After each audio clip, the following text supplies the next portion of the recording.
Luis from TradeOptionsWithMe.com here. Today I want to present you the differences between undefined and defined risk strategies, and I will just do the entire video inside of this broker platform Tastyworks, so you get the best impression of the actual differences. And I will just be comparing an undefined to a defined risk strategy to make all the differences clear. And yeah, I'll probably just do a naked call option versus a vertical spread or something like that. Yeah, and I'll just do it on SPY, but it doesn't really matter. It's just a good liquid asset. Let's just pick the May expiration cycle. And yeah, let's go with the 280, or no, let's go with the 275 call. Just sell that.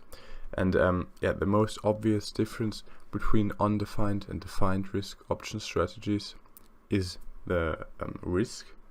Obviously, risk for undefined risk strategies is undefined or unlimited, like you can see down here, and for defined risk strategies it's defined or limited. You can only lose a certain amount of money, and it doesn't matter what happens to the underlying asset, you can't lose more than that money. So that's a definite pro for many people, but well, it's kind of misleading, because theoretically you can lose an unlimited amount of money on naked options, but I mean that never happens. The underlying assets price never moves up to infinity, or it rarely moves down to zero. So if you sell a put option, your risk is actually limited, as the stock or the underlying asset can only go down to $0 and can't drop more than that. But even that practically never happens for these major assets. So yeah, that's the first difference. But besides the difference in risk, there's actually quite substantial difference in the max profit as well, or the credit taken in. Obviously, when you only sell an option and don't have to buy anything, you take in more credit, so you take in more money, and therefore your max profit is much larger. As you can see here, if you just sell the 275 call, you'll take in almost $2, and if you buy, let's say, the 280 call option, you would only take in 120, and that's going quite far. So let's just say you have a tighter spread. At the 277 you're only taking $60 or 60 cents. So that's quite a big difference. So together with the capped loss, there comes capped profit, or profit is capped anyways, but it's much smaller, your max profit. And obviously the further you go out, the cheaper the long option will get and the more credit you'll take in, but the max loss increases as well if you go out, as you can see down here. And yeah, generally if you go further in the money or at the money, your max profit will increase. Together with more credit, your break-even points also are quite different for defined and undefined risk strategies. So let's just say, yeah, let's just stick with this one, the 275 call option. And as you can see here, 1 second, your break-even point is right around 277, even though we saw the 275 call option, and that's because you took in almost $2 of credit, and therefore your break-even point gets moved out to almost 277. And let's say we'll add the 278 call option as protection to make the spread defined, and then the break-even point only is at 276. So that's actually quite a big difference.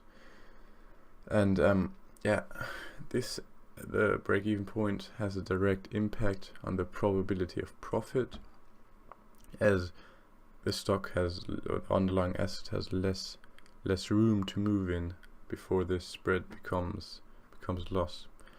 So let's just, you can just look at the probability of profit down here, and if I remove this long option, it actually increases by 3%, and that's actually quite a big difference. And if we would have an even tighter vertical spread, this would sink even more. And if we go further to add the money, it will go down even more. A different aspect that you should consider when comparing these strategies is the effect on buying power and some limitations in certain accounts. Your buying power for defined risk strategies will only be reduced by the defined risk. So this spread would reduce your buying power by $215 in a normal cash account, and yeah, so that's pretty straightforward. But for naked options, it will be reduced by much more. So you definitely need a larger account. But yeah, setting naked options isn't allowed in all account types anyways. Most IRA accounts, for example, don't allow you to sell naked options. So yeah, that's definitely an aspect to consider. And yeah, together with the buying power reduction, you could consider your return on capital, as that's substantially higher for defined risk strategies. But a further difference between defined and undefined risk strategies is the aspect of rolling options out to later expiration cycles can be much easier for undefined risk strategies, because you can mostly take in a credit. You can't always take in a credit for defined risk strategies, because you have to pay to open another long option, and that often leads to an overall debit if you would want to roll, and mostly you won't want to roll for a debit. So that's a definite disadvantage, as you have much less management opportunities with defined risk strategies. Another difference are the option Greeks and how they are affected. Just, you can see delta and theta down here for the setup position. As you can see, if we just sell this 275 call, delta will be around -31 and theta will be around 5. So you would take in around $5 per day if everything else stays the same for time decay, as theta is 5 and it stands for time decay.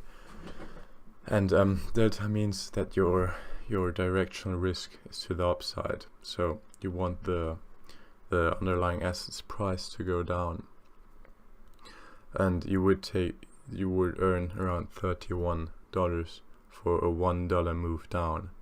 So you're quite, or relatively short here. There's a relatively short bearish position.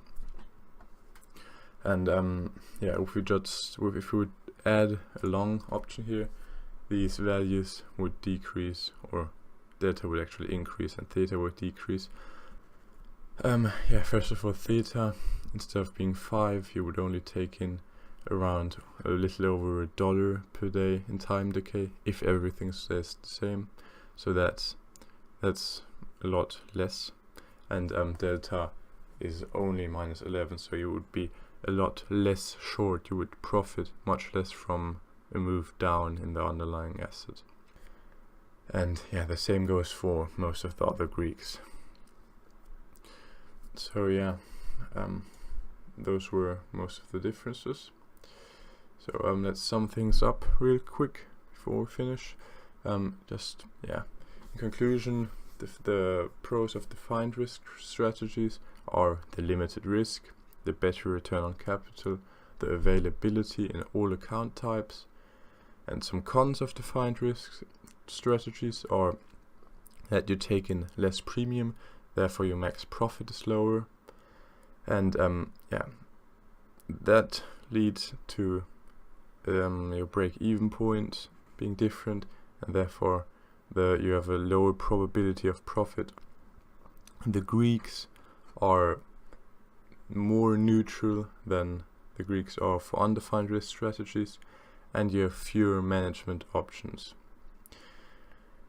Yeah, thus the pros of undefined risk strategies are that you take in more premium, you have a greater max profit, therefore your break-even points are further out, you have a higher probability of profit.